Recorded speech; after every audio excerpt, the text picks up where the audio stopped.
la mer a tout effacé. J'écris dans mon journal et la page a disparu. J'écris dans mon pauvre cœur qui sera gravé à jamais.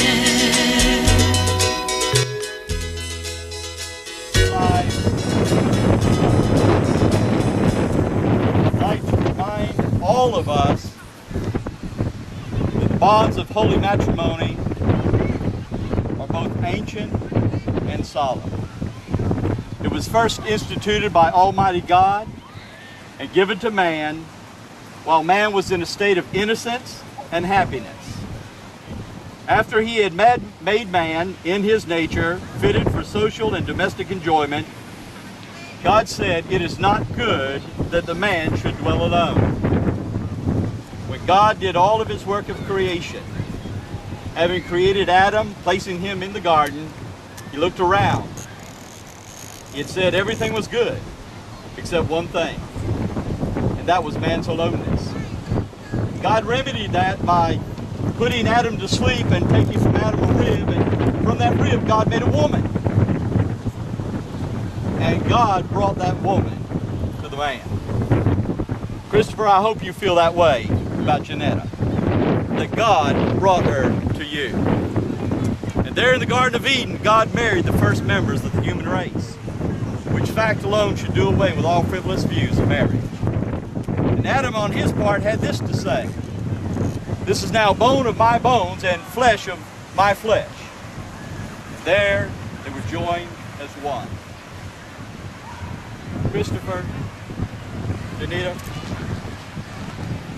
there in the very beginning we learned what it takes to take two lives and turn them into one.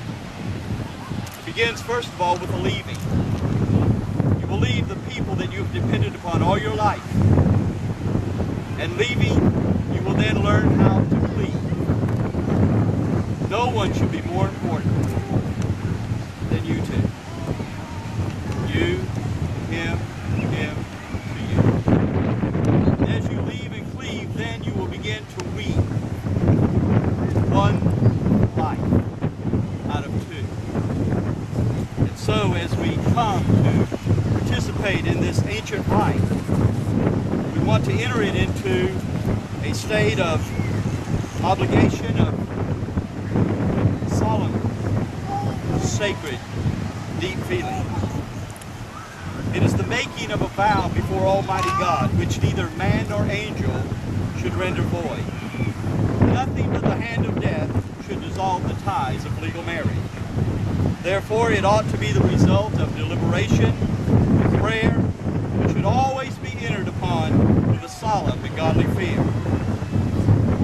We now, as family and friends, stand with you as you present yourself here before God in this company for the purpose of being united in the bonds of holy matrimony. It is our hope that your motives are pure and that your determination is both good and wise, and we trust together that the great God approves of this measure and prepares for you both his richest and choicest blessings. Now at this time I'm going to ask you a question, Christopher, and if it be the intent of your heart, I'm going to ask that you respond by saying, "I do." Listen very carefully. Christopher, do you, sir, take the lady whom you hold by the hand to be your lawful and wedded wife, to love her, to cherish her, to honor and protect her, and forsaking all others, to cleave unto her and her alone, so long as ye both shall live? Janita, following be the true intent of your heart, would you affirm by saying, "I do"? Janita, do you, ma'am, take this gentleman whom you hold by the hand to be your lawful and wedded husband, love him, to cherish him, to honor him, and forsaking all others, to cleave unto him and him alone, so long as ye both shall live? At this time, I'm going to ask that you face each other, holding each other's hands.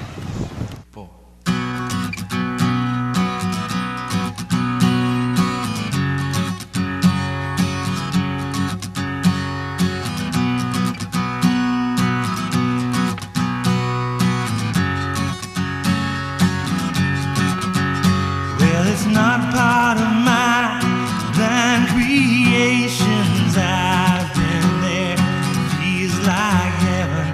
She walks among sun, sea, and sand. So turn on the light, Cockspur Island, lead me through Lazaretto. I wanna go home.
Turn on your light, Cockspur